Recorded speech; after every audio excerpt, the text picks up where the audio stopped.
but only in moderation, of course. Just to make sure we put the light at the end of the tunnel after the afternoon sessions, as you know, we're going to be having a cocktail reception under the tent out here in the lovely weather, followed by dinner at the Ironworks. So if you're patient and you persevere, you'll get rewarded. If you're not, well, not so much. Okay? Great. Philip, over to you. Okay, good afternoon, everybody. I wish I could say you had a dynamic speaker for the afternoon session here, but you're stuck with me. So, my name is Philip Brown. I'm with the Congressional Research Service in Washington, D.C. Work there as a policy analyst. And this panel, we're going to talk about federal policy. I don't think it's any secret that federal policy matters. It can have an effect on markets, can motivate deployment of new energy technologies, and there are several examples of this in the past. Federal policy motivated a change from oil-based electricity generation to basically phase that out and move more into coal. Tax credits have complemented renewable portfolio standards at the state level to support deployment of wind, solar, and other renewables. Nuclear power in the United States was supported by federal policy. And in some cases, in many cases, it's been successful. There are also other examples where federal policy did not meet its objectives. A good example of that is the Synthetic Fuels Corporation, which was created in the late 70s and early 80s. And it didn't go anywhere. We still have some relics from that development activity, but I would argue that did not achieve the objectives set forth by the federal government. So implementation of policy is extremely important, and it matters just as much as the policy itself. So in recent years, several policies at the federal level have been enacted. A few of them include the Energy Act of 2020, the Infrastructure Investment and Jobs Act, the CHIPS and Science Act, and most recently, enacted in August of 2022, the Inflation Reduction Act, which has a tremendous amount of federal incentives designed to motivate and stimulate deployment of renewable and alternative energy technologies, arguably with the intent of reducing the carbon emissions of the United States. So the IRA includes incentives in several different forms. You'll see this $370 billion number floating around. There's 380, there's over 400. The types of incentives that are available come in essentially three primary forms. The first is federal funding, so direct spending from the federal government, and there's over $100 billion of federal funding for energy and climate programs in the IRA, which includes over 100 programs across approximately 11 different government agencies. It's supporting domestic manufacturing, energy efficiency, clean vehicles, a whole host of activities. The second bucket is in what I consider lending authority. So lending authority is not direct spending, but there are authorities provided to the Department of Energy and other agencies that allow the federal government to issue loans and loan guarantees to specific projects that meet certain criteria. And in the IRA, there was explicitly more than $300 billion of lending authority provided for energy and climate projects. And then the third bucket is what I would consider energy tax incentives. The IRA includes more than 20 of them for energy and climate programs that are geared towards energy production, carbon management, and domestic manufacturing. And there are bonus and enhanced incentives that are provided if certain projects meet prevailing wage, apprenticeship, and domestic content requirements. One element of the IRA that doesn't get a lot of attention is there's actually an energy security provision contained in the bill, and the provision basically requires the Department of Interior to issue oil and gas leases on federal lands over the next decade as a prerequisite for issuing leases and right-of-ways to renewables. If you look at that on the surface, that's kind of a balanced approach towards energy transition in the context of moving from oil and gas to alternative sources. So before we get into the panel, I've been listening to all the excellent presentations this week, especially from the local community. And I wanted to flag one particular incentive that's contained in the IRA that I've been covering at CRS for years, and that is a loan guarantee authority at the Department of Energy. There's a program there called Title 17. It's an innovative clean energy loan guarantee program, and it was expanded significantly in the Inflation Reduction Act. So currently there are two primary lending authorities there. One is referred to as 1703, which is a clean energy financing authority. DOE has approximately $70 billion of lending authority there. They were appropriated $3.6 billion to pay for the cost associated with that. And one of the eligible project categories is critical minerals and innovative technologies to extract and produce critical minerals, which seem to be somewhat consistent with some of the discussion about lithium opportunities in brine in the region. So if you're not aware of this program, I would encourage you to at least take a look at it and evaluate it to see if there's a match. DOE has a really good process available for you to reach out to the department, have a consultation before you spend a lot of time and energy and money applying. So there's that. And then a brand new authority in the IRA is something called the 1706 Authority, which is titled Energy Infrastructure Reinvestment Financing.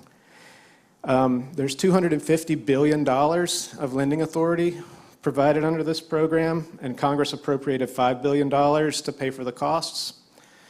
There are two general categories, and one I wanted to just point out to you is the first one is retool, repower, repurpose, or replace energy infrastructure that has ceased operations, subject to a requirement that fossil fuel electricity generation projects must avoid, reduce, utilize, or sequester air pollutants and anthropogenic greenhouse gas emissions. So, this being an area where you have a lot of infrastructure that has ceased operations, this could be another area that might be of interest to the community. Again, I can't tell you whether or not project here would qualify or not, but if you're not aware of this recently enacted piece of legislation, it might be worth your time to try to explore it and see what might be available. So, again, the implementation of policy is one of the determinants of the success or failure of any government program, and that's what our panel here today is going to talk about. I'm joined by three very solid experts in the field. R.J. Johnston from the Center on Global Energy Policy at Columbia University, Rod Al-Qadiri, Managing Director of Energy, Climate, and Resources at the Eurasia Group, and Richard Stern, who is the Director of Grover M. Herman Center for Federal Budget at the Heritage Foundation. So I'd just like to ask the speakers if you could limit your remarks to 5 to 7, maybe 10 minutes if you need. And hopefully we'll have some time for questions. And with that, I'd like to turn it over to R.J. Johnston for his remarks. R.J. Thank you, Philip. Can everybody hear me okay? Yes, we can hear you. Very good, very good. Well, it's nice to be with my colleague Rod and with everybody. Sorry I couldn't make it to Titusville in person. I would have enjoyed the events that you're all planning up there yesterday and today. I am here at the Columbia University campus in New York at our Center on Global Energy Policy. We're kind of in a half a lockdown yesterday with all the protests going on, but things seem a little bit calmer today. On the topic of the IRA, I was asked to comment on sort of the international implications of what's been happening here in the U.S.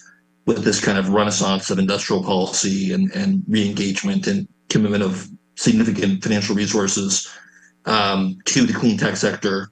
And I'm just going to make kind of 4 points to tee up the discussion, and then I'll hand over to Rod and Richard. The first thing I would say on the international implications of the IRA is that we need to look at kind of the second and third order effects of the Inflation Reduction Act, particularly some of the Buy America type provisions and quasi-protectionist type provisions that are in there around things like local content requirements for critical minerals and batteries. Because the point is, it's not like those particular provisions are happening in a vacuum. They're happy in the larger context of economic fragmentation of the global economic system, of rising protectionism, and multiple modes of kind of tension between states, whether it's the formation of climate clubs and carbon border adjustment mechanism blocks, whether it's the weakening of sort of existing free trade agreements, or currently or in the future. It's the redivision of the world around who supports what kinds of supply chains for computer chips, for pharmaceuticals, who supports what sets of sanctions on Russia, Ukraine, or Iran, or even questions about who's sharing intelligence with whom. So that's creating a world that's a lot more fragmented in the past. And I think that this sort of increase in U.S. industrial policy kind of muscle flexing, and to be clear, not all of it is protectionist, and not all of the Buy America things are tangible. Some of them are maybe a little bit exaggerated, but it is happening in the context of regional fragmentation, and obviously, as we see in the Middle East right now, increasing sort of geopolitical turmoil. When IRA first came up, there's a strong U.S.-China component to it. Then there's obviously the Russia-Ukraine factor, and Europe's efforts to get diversify its natural gas and energy supply, and now sort of a third front, if you will, around what's happening in Gaza. So point number one is to think about the second and third order effects of this U.S. push on Inflation Reduction Act. Second point I would make is to consider this from a climate perspective, and again, honing in on the areas where the political need to create legislation that put some emphasis on domestic economic activity or economic activity with close U.S. trading allies like Canada and Mexico or other free trade partners in building these clean energy supply chains. To what extent does that run counter to the climate emergency, right? So maybe there's an economic emergency in U.S. manufacturing, but I think we all agree we have a global climate emergency. And is there tension between those two goals, right? That ideally U.S. and China would complement each other and cooperate on building massive, deployment of capital and clean energy supply chains. And yet right now it seems like we're putting, not just we, the U.S., but Europe, China, others, putting in kind of more and more barriers to cooperation around scaling clean energy, and to get to the 2 degree or 1.5 degree goals that we have. So I think there's a very strong contrast between the need to cooperate on climate policy globally and the increasing kind of fragmentation of some of the industrial policy aspects that we see in the IRA and similar programs and other major powers. Third point for me would be looking at this idea of what does the Inflation Reduction Act say about how we think about energy security in the U.S. and elsewhere. And what I've been thinking about recently is this United Auto Workers strike. Why are they on strike? I thought we're pumping a bunch of money into the auto sector to make batteries, electric vehicles, and create sort of new plant and equipment and opportunities. But I think what we're seeing is that sense of insecurity, right? That, the U.S. had a very strong position in oil and gas, a very strong position in making internal combustion engine vehicles. Certainly you could argue with ICEs that countries like Canada and Japan and Europeans have had a similar strength. But now we're shifting away from those things towards, energy supply, particularly in the electrification side, the wind, solar, battery side, where the jobs right now appear to be heavily concentrated in Asia, particularly China. That's not the only thing going on in the UAW strike, clearly. But, given you all are sitting there in Pennsylvania, kind of in the industrial heartland, I think we should think about that, right? That the sense of economic insecurity that comes with the transition certainly is playing out in the U.S., but it's also playing out in Europe and Canada and in areas where traditional oil and gas production or coal production or internal combustion engine production have been a, key source of job creation and economic activity that now appears to be under threat from supply chains that are based elsewhere. And the last point for me, which I think relates to the one I just made, is I've also been thinking a lot about the question of China specifically. And when we look at the IEA net zero pathway or any number of decarbonization pathways, and we look at the various policy pathways and technology pathways that would get us to net zero or get us to 1.5 degrees, electrification clearly is at the heart of the Biden Inflation Reduction Act plan, but also seems to be the pathway that is the most dependent on China, right? So on a day when, as I think Philip mentioned, we're announcing hydrogen hub agreements, there's a lot of interest here at Columbia, the nuclear sector, what's happening there. Certain parts of the world are very focused on bioenergy or CCUS. I'll be curious to see how it plays out in the next few years. That I think we probably need all those pathways, and there's some regional variation between an industrial variation, sector variation, and where each pathway makes sense. But I am concerned that we are putting a lot of chips in electrification pathway, wind and solar batteries, critical minerals, where there is some more uncertainty about not just China's dominance in those sectors, but also how the second and third order effects of the Inflation Reduction Act will play out between the U.S. and China, as well as U.S. trading allies. So going back to the definition of energy security, thinking about diversification of technology, of fuel and geography, maybe something you want to keep sight of as we transition to lower carbon sources of energy. So I'll leave it with those 4 points and look forward to hearing from the rest of the panel and the discussion. Thank you. Okay, thank you very much, RJ. Rod, over to you. Yes, thank you very much for having me. It's great to be on the panel with RJ, who is responsible for me being in my present role, and who was a client in the mid-1990s, and he was a lot less gentle than he is these days. So I'd just like to sort of share that with you.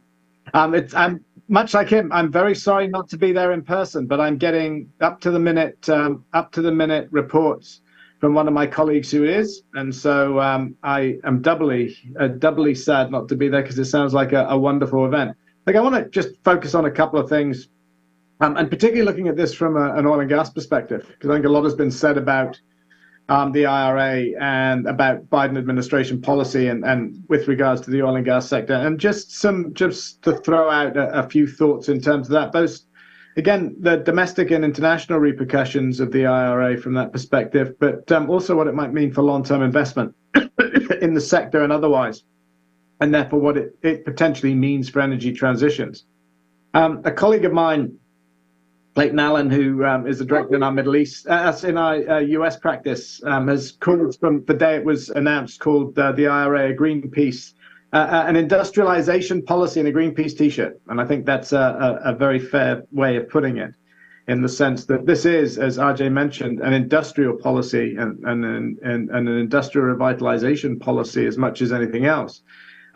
But I think, from an oil and gas perspective, there was a lot that was said about it. There was a lot of criticism. There was a lot of uncertainty. I think sort of taking a step back and looking at it from the oil and gas sector, despite the mixed reactions, the administration's assertion that the IRA had put a framework for continued development of the oil and gas sector in place in the US is probably a fair one.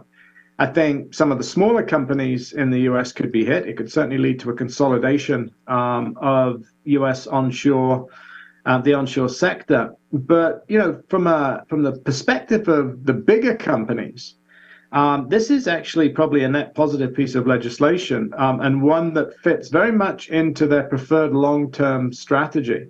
And I think, that directionality is very important, in the sense that it doesn't block oil and gas. If anything, it actually provides some of the investment certainty that would promote the industry, and critically, an industry that's been looking for long-term guidance upon which to base its capital allocation. And some of the 45Q stuff around CCUS is going to be critical there. And I think, the legislation doesn't include anything like anti-drilling pledges or anything else that the industry would find problematic.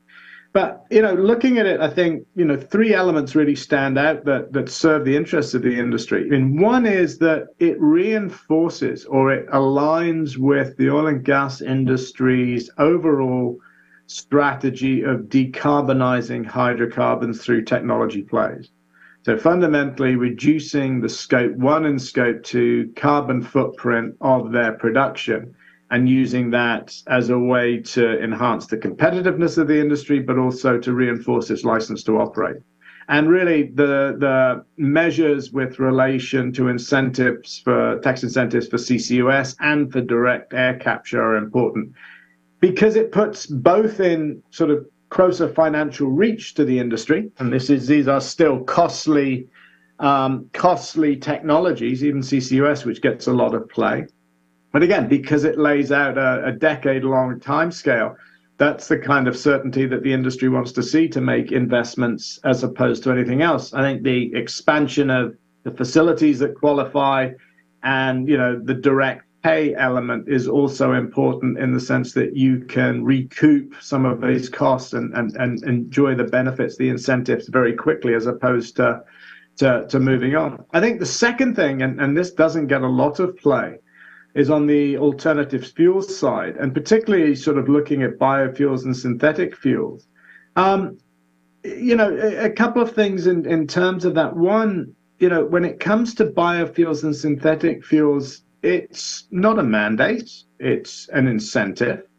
But it, provides important, not just supply signals, but demand signals as well. So the notion that you're encouraging demand for biofuels and synthetic fuels through tax incentive, not just encouraging the supply of it, actually hits on both sides of the equation. And, it's very much aimed at targeting towards, I think, the accelerated adoption and the integration of new technology systems. At least that's the goal. The third part, and I think this is, the part that was intended that's running into some problems, was, streamlining permitting for major industrial projects and major infrastructure projects, is probably one that and has not materialized over the last year in the way that was anticipated. But, sort of what are the big takeaways from this? Well, one is the industry's not being forced to marry a goat. It's being coaxed, not punished. These are tax credits, not penalties. And in that sense, it stands in stark contrast to both how the EU is managing energy transitions and the role of oil and gas, but also places like Canada, where that stick is there to a much greater extent. And, it is providing financial investment incentives to shift investment and to encourage transitions. And that's, arguably what you're going to need if you want a manageable energy transition. The idea of a manageable energy transition is not to undermine the oil and gas industry, but in some senses to encourage it to participate in that transition, and to encourage it to take the measures necessary to reduce its carbon footprint as much as possible. So, this isn't a massive change in the regulatory landscape. It isn't a massive crackdown. What it is massive investment. Now, it's probably the high watermark in terms of congressional investment, or certainly congressional legislation. And there are quite clearly, some threats to it as we move forwards. And I would, end with pointing at three. I think one is, the issue of competition and costs. I mean, very much taking from where RJ left off. In this context of global political change, in the context of, heightened energy security, competition with China, there are risks that the competition for resources, issues to do with friendshoring, et cetera, start to lead to additional costs and additional bottlenecks, as opposed to, facilitating a wider and more global process. I think, a second element has to do with, the shifting emphasis on resources. And, RJ mentioned the competition and to a certain extent, the nationalism that comes with it, the quasi-tariffs that come with it, and the industrial nationalism as well as resource nationalism. And I think, the rising costs and some of the, how that can start to interrupt things outside of the oil and gas sector is really shown in terms of the offshore wind sector right now. Implementation and permitting, as I said, is still a problem. And, obviously the administration is, certainly not eased up in terms of leases for the oil and gas sector in any material way. And, there continues to be a tension, certainly in the administration and in the Democratic Party about that. And I think that points to really the third and last question that sort of, as you look forward, which is the one to do with politics. I mean, the reality is that energy transitions, climate have become part of the culture wars. And for all of the emphasis on the extent to which this benefits the oil and gas sector, for all of the emphasis on which this, money is going into red states more than blue states, it is nonetheless an emotive topic. And what a future Congress does and what it can do in terms of the IRA and how that inadvertently may impact the oil and gas sector versus, other sectors, but also how it may inadvertently create a more jagged energy and transition, I think is an important question as well. And I'll leave it there. Excellent. Thank you very much, Rod. Excellent comments. Richard, over to you. Thank you so much. I appreciate it. And thank you for hosting and having me here today. So I'm a very big believer that past is prologue for most things, but certainly for government involvement in the economy. But I want to start by talking to you about a different environmental catastrophe, a looming one. Not one of this century and not one of the 20th century, but of the end of the 19th century. So closer in time to when Drake's Well was pumped. So in the late 1800s, the 1890s, if you went to most major American cities, Manhattan is a good example of this, there was a gigantic crisis that everyone was concerned with. What was that crisis? Well, the main mode of transportation in cities was horse-drawn carriages, right?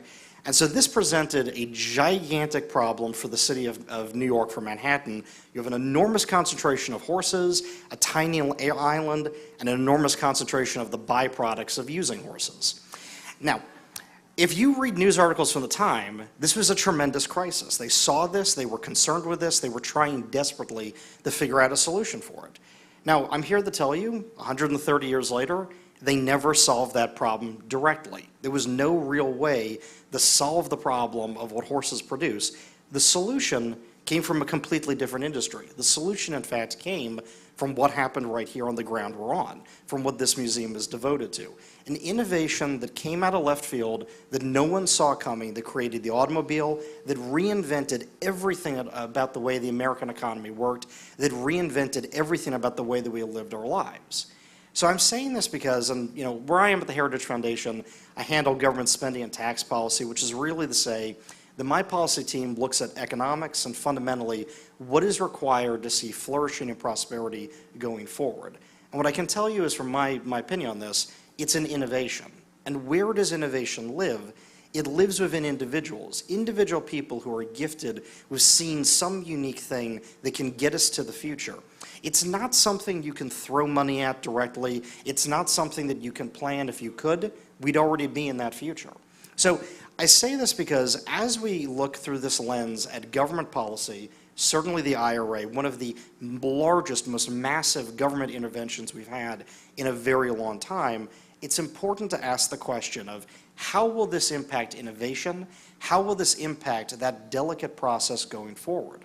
So the place I want to start actually is, and we've talked a lot here today about the 100 different programs that are in the bill and where individual producers can benefit from them. But if you go down the rabbit hole, if you go down into the details, what you see is each of these programs has very specific purposes, very specific entities that can get it. The government is choosing particular, it's not even this kind of technology or that technology, it's down to the minutia of this particular way of doing this particular technology. And so what you find as you go through these programs, and we've had subsidies from the federal government for green energy for a long time, is it's not that they invest in green energy. It's that they invest in particular producers, particular ways of doing things.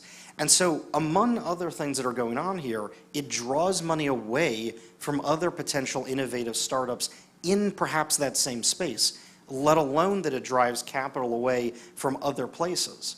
So if we talk about the magnitude of the IRA, we've had CBO estimates that the tax credits alone are almost $250 billion over 10 years. In the same month, the Joint Committee on Taxation came out saying that those credits were $570 billion. So we've got 250, right about, up to 570. And Goldman Sachs came out saying that they're expecting over $1.2 trillion in green subsidies from the IRA. At the Heritage Foundation, when we've looked at the numbers, we think that if anything, Goldman Sachs might be a little generous on that. And now part of why? Look at what the Biden administration's doing. They're offering regulations out of DOT and out of EPA that try to squeeze the auto industry, that try to force the creation of more EVs, fewer gas-powered cars. So if you have an open-ended tax credit on one end and you have federal regulations on the other end pushing everybody out of gas cars, the sky is literally the limit on how much that bill could end up costing. Now, trillions of dollars in federal money, it sounds very indirect. It doesn't sound like it has a direct impact on our lives. But if you look right now, mortgage rates are at 7.6%, the highest they have been in well over a generation. That is a record outside of that period and really outside of the 1980s. In fact, mortgage rates have been trending down since the 1980s, with the exception of the last couple years. Why? Because of massive, unfathomable federal deficits. The federal government is set this year to run a $2 trillion deficit, to spend more money on net interest costs, the rent fee we pay on the national debt, than we will spend on the entire Department of Defense this year. So what got us here? It's bills like the IRA, it's bills like the American Rescue Act that have spent federal money, because the truth is, there's no such thing as federal money.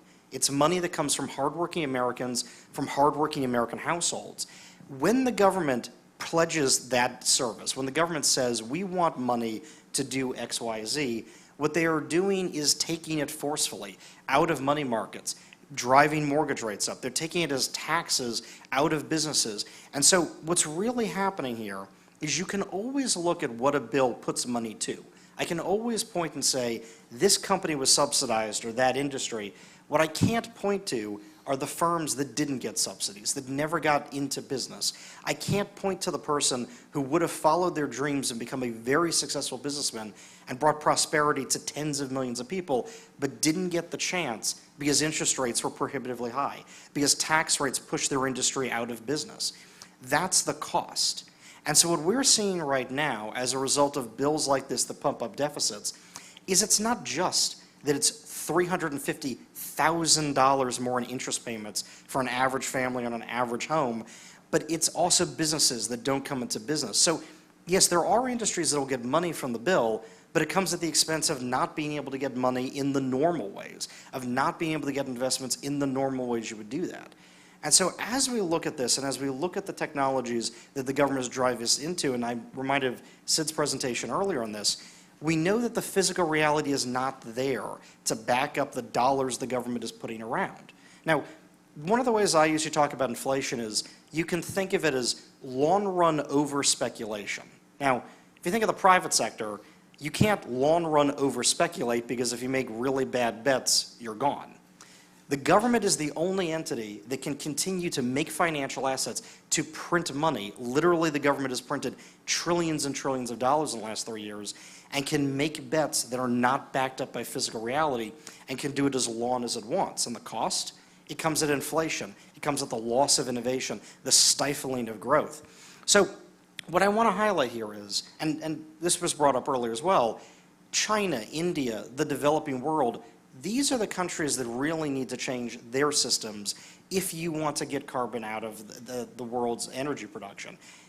Some of the numbers we've done at the Heritage Foundation is even if it was possible to fulfill these investments, even if it was possible to tomorrow, not even 10 years from now, but tomorrow, get to absolutely zero carbon emissions from the US, we are talking at most maybe 0.2 degree of temperature difference at the end of the century. So if you ask the question to yourself, how do we get carbon out of the system the most, not just in the US, but around the world? My answer is, it's innovation. It's allowing capital to flow, not just in the US, but around the world.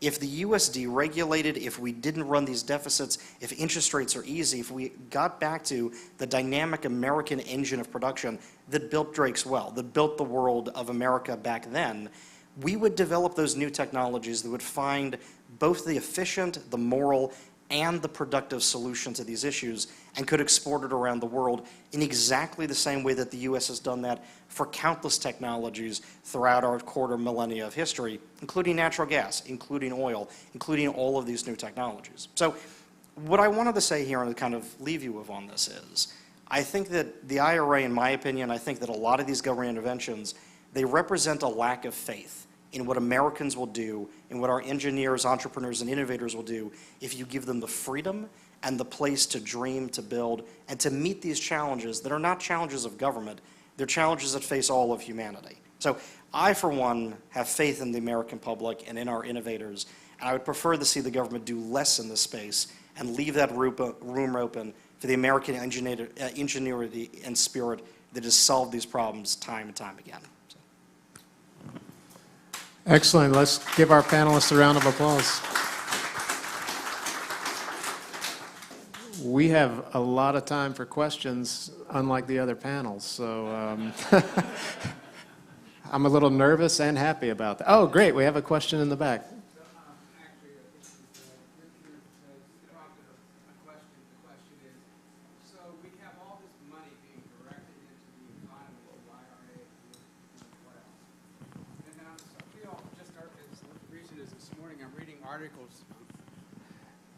I'm reading articles. The reason is this morning about disinvestment in the green technologies and green energy, and how even investment vehicles, the prices of them are going down.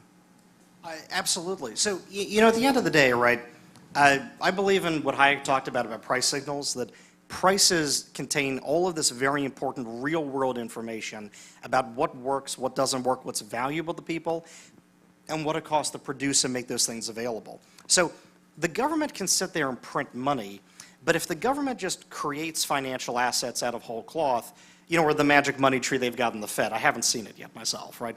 But if the government just pumps that money into the market, you can pump money in, but you can't print physical capital. You can't print factory equipment, office buildings, robots, trucks in the basement of the Fed.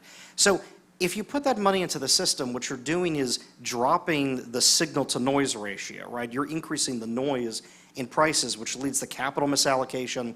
And so for a time, it can look like things make sense, but you'll run into the physical brick walls of having the underlying capital accumulation, the underlying technology, not matching the promises made by those dollars being pumped in. So to your point, that's exactly what we're seeing. We're seeing a flood of dollars of financial assets into the economy, and what you're seeing is not new growth, new capital formation. You're seeing inflation. You're seeing it in goods and services. You're seeing it in assets. And so if you already have assets, you can kind of survive. But if you're boxed out of assets right now, you cannot have a prayer, you can't get in at all. And so, like I said, I think this isn't even just a burden on oil and gas or other industries. It's a burden even on the industries that are trying to be subsidized, because while they're getting money from one hand, they're being choked out of it in other parts of the economy.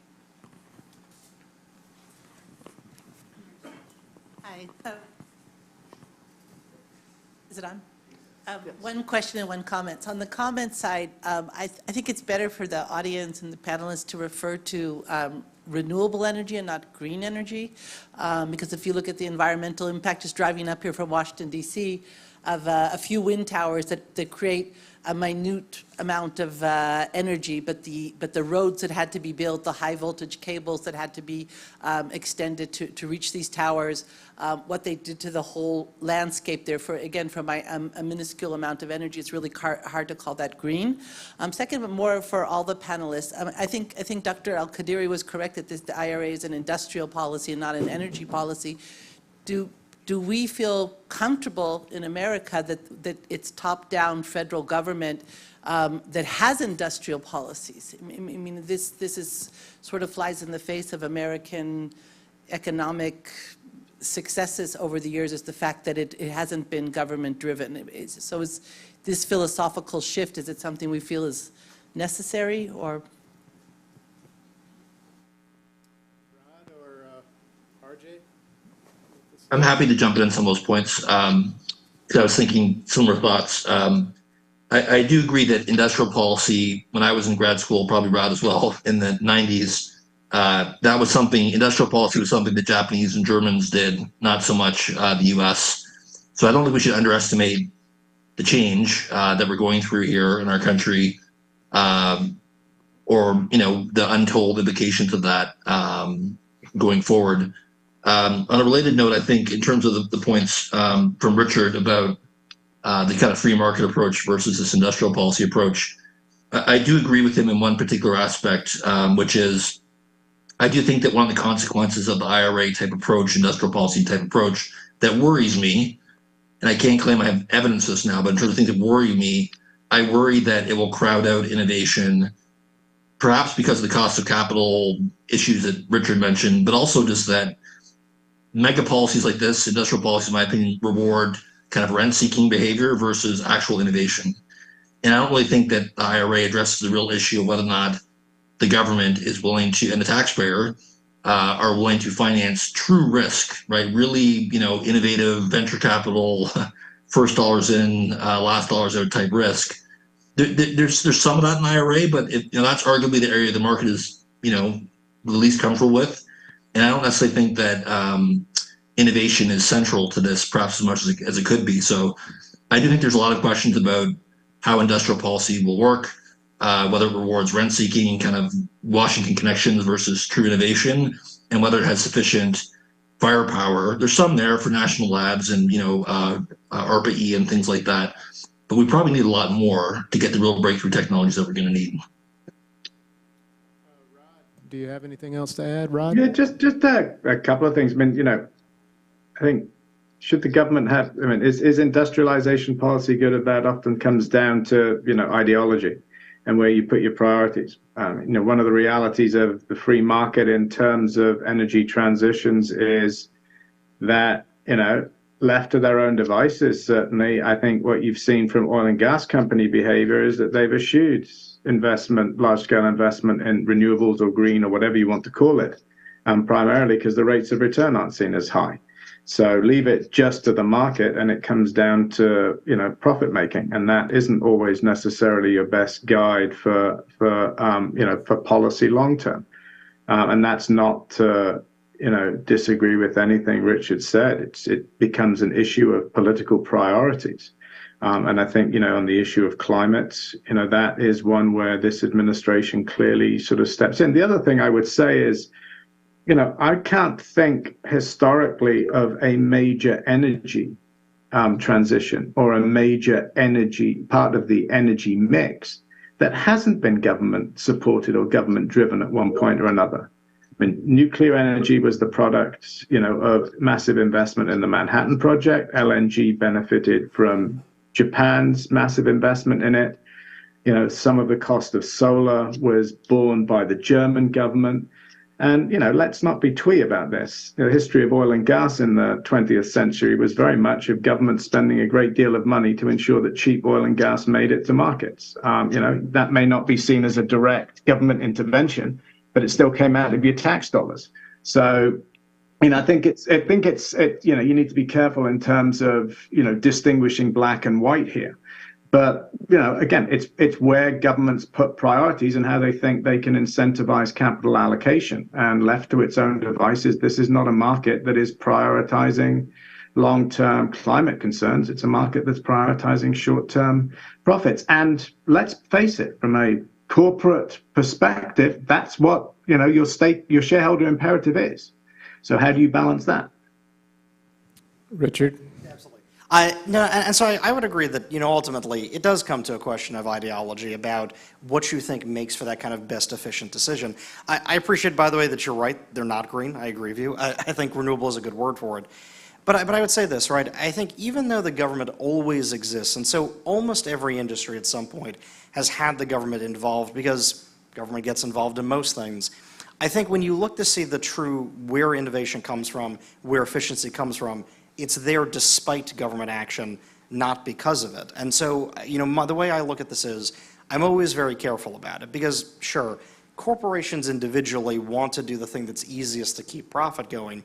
But if you truly believe that there's a crisis, that there's a problem, and people rally together and say, I will simply not consume a product that I think is immorally produced, that changes business behavior. And we've seen that time and time and again throughout history. In fact, as we've talked about before, a lot of the oil and gas companies have been the ones that have been lobbying the government for more money to back up these kind of different technologies. And it's because they see where the consumer demand is. And my own personal opinion is, then go meet that demand. But don't ask taxpayers, don't ask everybody through inflation taxes to pay the cost of that. Figure out an efficient way to do it and meet the consumer demand where it is. So I'm very leery about industrial policy. I think the history is filled with lists and lists of examples where industrial policy has either stifled development or has derailed it altogether and sent investment down bad rabbit holes and away from things that came up much later because they got delayed because of those kind of industrial policies. So that's my caution about industrial policy. Excellent. Next question. Yes, Ed. I'm sorry, I missed part of the conversation earlier, and this may have been covered. If industrial policy through subsidies and mandates are not the right answer, but if you assume, as I do, that there are externalities that are not priced in to energy retail price, is there a government role that would provide conditions under which the innovation can better go forward? I mean, a carbon tax comes to mind. A gasoline tax increase is probably a much more efficient way of achieving conservation and efficiency gains than the current policy. Are there things, Richard, I'm looking at you in particular, but also the other two panelists, are there things that government can be doing that is smarter than the path that we're on right now? Yeah, and in fact, I think you hit kind of the head of the nail there, which is that if you think something is going on that has negative externalities, if you think, in essence, that something is going on as a commercial activity that is stealing from people, from the tragedy of commons, the thing to do is regulate precisely on that. We have regulations against things all the way from murder to dumping lead and mercury into rivers for exactly that reason. So now, not to get into the full debate about exactly how bad carbon is or not, or where we are on that, what I would say in general is if there's something that's going on that you think is an externality that way, the way to do is not to have micromanaged government policy to say, well, this is what we think the right answer is, or these are the things we think the wrong answer is. The thing to do is regulate precisely and crisply against the thing you think the problem is, and then let the market figure out the best innovative way to deal with that problem to get the solution to it. Frankly, we banned the use of lead in most fuels exactly because it was leaching a neurotoxin into the atmosphere. The government did not, however, say, here's the immediate solution to that. Now, it's fair, the government did put a lot of money down to do research grants. To get the whole nother debate on that, I think that actually delayed a lot of new innovative products. But again, I think the proper thing to do is when you've got a problem like that, regulate in as tight, narrow fashion on the actual problem, and don't have the government do the work of business or consumers and start opining about the best way forward after that. So just to take away from what you just said, you would suggest a regulatory framework as opposed to an incentive-based framework? Precisely, because again, in my mind, and I would say this here, I don't think it's going to surprise anybody, I believe the role of the government is to defend life, liberty, and property. It's to defend the natural rights of people. And so that means when there's a thing that you think is an actual crime, it's an actual violation of that agency of those rights of people, the thing to do is ban it. The thing to do is regulate against it. But I caution though, right, because a lot of regulations are not like that. It's kind of, we think this might be, or we think this is related to, or we think that this isn't the best industry, so we're going to regulate in favor of this one over that one. And so I would suggest that the bulwark of the regulations we have from the federal government don't fit that kind of narrow definition of defending life, liberty, and property, and they weigh into something like a stick approach as opposed to incentive. So yes, I agree. Where there's a real kind of violation like that, you want a regulatory framework, but it has to be as narrowly, tightly defined as possible to hit the actual problem and not kind of weigh into the government setting policy through regulations. Rod, RJ, did you want to comment on that last question at all?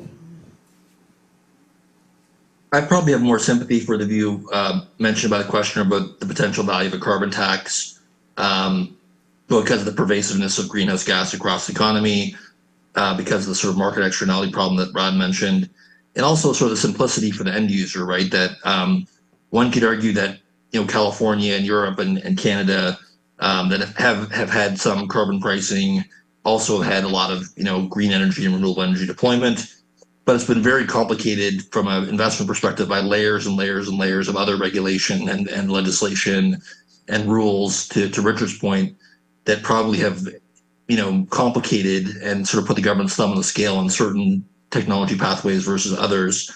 I do think a little bit of the analogy around home ownership, right? That if there's bipartisan support that home ownership's a good thing, and that's not my expertise, but just as an example, we have a mortgage interest rate deduction. Maybe there's some version of that for carbon taxes, right? That, if there's support and we want to encourage a certain type of behavior or discourage a certain type of behavior, rather than sort of layers of complicated regulation, simple, incentives that, or penalties for using a certain amount of fossil fuel above the national average or whatever it is might be a system to look at.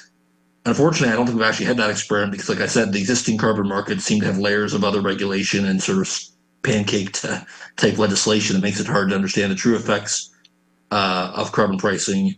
And in many cases, it's sort of industrial only, and there's safety valves and all kinds of free credits floating around. But I think that's an idea that we should look at closely as an alternative to sort of maybe overly prescriptive industrial policy. Rod, any thoughts on that one?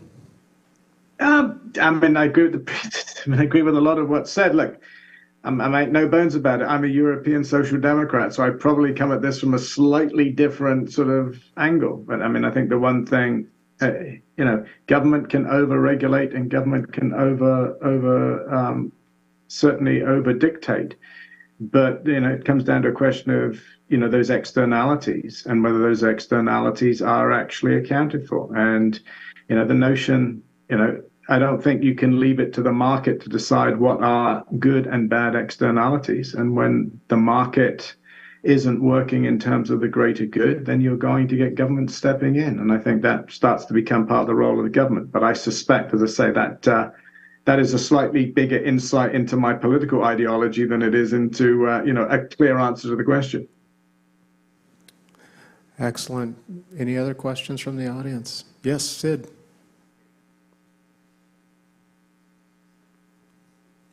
Thanks to all the panelists. Very nice. Do you all think that the thing we're calling the energy transition underway, is it actually pursuing things that are likely to reduce or will for sure reduce carbon dioxide emissions globally from the burning of fossil fuels? I think that's a huge question. I think it's actually a really, really good question. And, I think we can sort of get into debates about, again, political ideology, which, I don't think, we can stay here for hours and they're fun, but I don't think they resolve anything.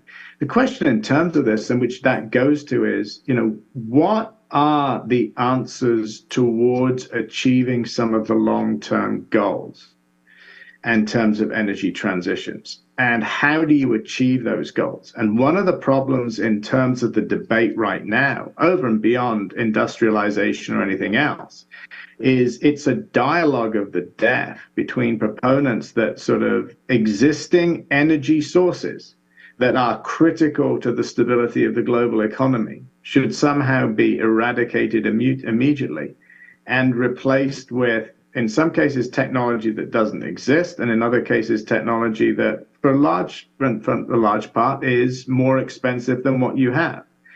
And so I think another way of asking your question, and I don't mean to sort of, suggest that it wasn't a good question, but another way of asking it is, what are the solutions to energy transitions, and are we going around it the right way? And does this legislation actually help achieve that? From, the perspective, from an analytical perspective, it helps achieve it in terms of, seeking to balance and encourage oil and gas production and decarbonized oil and gas production, which is critical to the energy mix at this moment in time and will be for some time, and critical to the economy for some time, while actually also similarly encouraging and, helping, make more commercial and more competitive new technology. It's not a question of innovation. It is actually a question of trying to manage what are two almost separate tracks that have to sort of gradually merge over time. So to me, that becomes one of the benefits of the IRA. But your question is spot on, because it is, what exactly are we trying to achieve at the end of this? And arguably it should be, the least economically disruptive, but most, climate friendly outcome that we can get to address an emissions problem. Richard, would you like to add anything? Absolutely.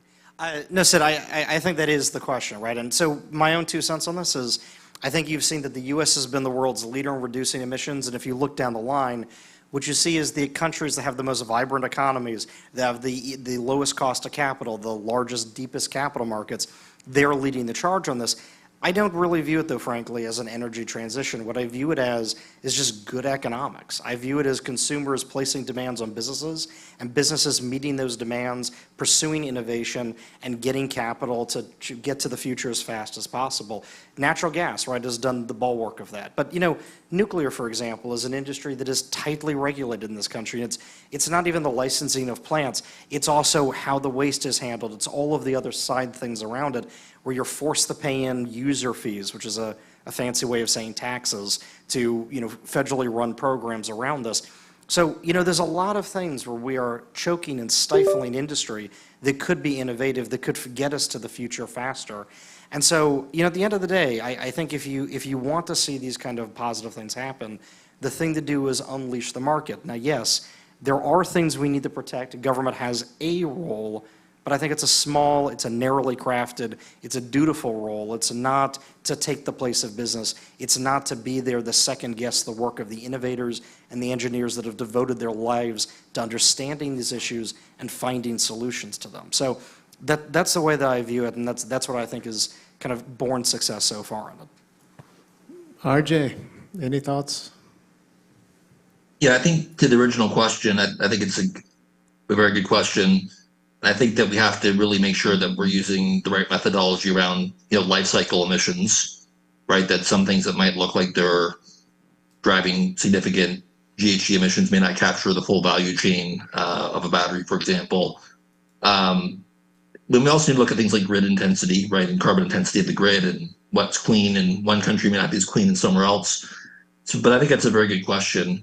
And in terms of sort of what's happened in the U.S. and the role of government and the key factors, I agree that natural gas has been a huge driver of decarbonization in the U.S., in part because of our abundant low-cost supplies that very few other countries have. So it's maybe difficult to replicate that in other countries. But no, I think that's a very good question. And I think that personally, I think looking at the life cycle emissions impact is really a critical aspect of this. And also understanding from a public policy perspective, you know, 3 or 4 years ago, we heard a lot about Scope 3 emissions as a major focal point. Now we hear a little bit less about that, maybe with energy security concerns and other things that have displaced that a little bit. But at the end of the day, we need to take that on board with these calculations as well. That's it. I'm going to provide some moderator comments to that question. There has been some modeling about the IRA and its effect on emissions. There's a really good article in Science magazine that was published several months ago, which I can send to you to take a look at.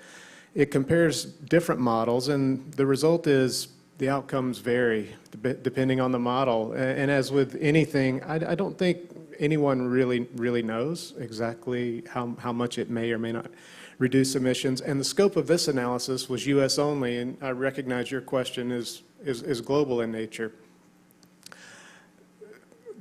From where I sit, the incentives that are provided in the IRA are time limited, so they don't last forever. Some of them last until 2031. Some of the loan guarantee authorities end in 2026. So you have this time-limited time horizon that's available for companies and projects to take advantage of these financial incentives that currently exist. So it's really going to be up to the companies to figure out, can I do something profitably within this incentive-based framework? And if that is successful in project deployment, does that result in cost reductions and efficiency and better operations that could translate into further deployment on down the road? That's an impossible question to answer at this point. So I think it's just going to be, we'll see how we'll see what the uptake in the incentive structure might be over time, and that will play itself out. I think you could argue that it could have a material effect on emissions if it is successful as intended, or it may not have any effect at all. But I think it's too early to tell. Yes, sir. One more question along this line then to all of you panelists. we all seem to be agreeing, at least I believe I heard you agree, that that was a good question about whether or not we really are on the track to meet the goal of reducing carbon dioxide emissions from the burning of fossil fuel. Do you think that by joining in the conversation of the details of this, and I blame myself too, I'm certainly much to blame as anyone, that we're effectively acquiescing that, hey, this is a good idea, we just got to clean up the details. Is that right? Because I don't see people out there that want to talk about these details. And I blame myself too. I'm not blaming just the panelists on myself, but I don't see people, they just ignore the fact that, hey, we may be creating more carbon dioxide, and have we lost sight of what the energy transition is supposed to be about? And I don't see anybody being very excited to even talk about it. Richard? Yeah. No, absolutely. So, you know, my general philosophy on things is that if problems are big enough, people will care enough about it. And I think what we have seen is an enormous number of people globally do care about this issue, but they have different opinions, right, on what the problem is, exactly what the nature is, what's good, what's not. I agree absolutely that a life cycle analysis is what's needed. And frankly, I think the case in point in this is why I am always leery to have the government be the one that sets the definitions, that sets the price signals, because it gets rid of not just innovation in terms of the technology, but frankly, it gets rid of innovation in terms of defining the problem, in terms of defining how we even measure what the problem is. And so, you know, my belief in this firmly is I think that there are little things here and there that are worth regulations. I think the big question here, I think everyone cares enough about this, that you don't need the government to set a price on the externalities. The market is already setting that price on the externalities because this is a global movement. I would let the consumer base of the planet set that price signal, set that tax on the externalities, and then let them negotiate with industry to figure out the exact fine details of what you're talking about both what the problem is, the best way to measure it, the best way to define progress, and the best way to both innovate to figure out how to make progress and to actually form the new industries and capital to do it. And if we leave it to that system to do it, it'll create prosperity for everyone around the globe. It'll bring these developing countries in the prosperity in a way that has good, clean energy systems. It'll allow America to regain its lead at the head of driving new technology around the planet, and we'll all benefit from it. So that's my take on it. Okay, I have I've received the signal that it's time to end, and thank you so much for your engagement, and thanks to the panelists. Thank you very much. Hope you all have a good time out there. Great pleasure to be on here, and thanks to you both, Richard and RJ. Fantastic. Thank you as well. Great. Okay, everyone. We are a little off schedule because we adjusted it. So here's what we're going to do. We're going to allow you to get up and stretch your legs, grab some coffee until 2:45. We're going to ask the two politicians in the room to be 15 minutes early with Victoria Coates, which will get that all done and out of the way. And since you're both here, it'd be great. And then we will move on to the last panel, and which should allow us to adjourn a little early. So the flip is still there. It's just you're starting, instead of at 3, at 2:45. Is that okay? Fantastic. Agreed. I'll see you in 10 minutes.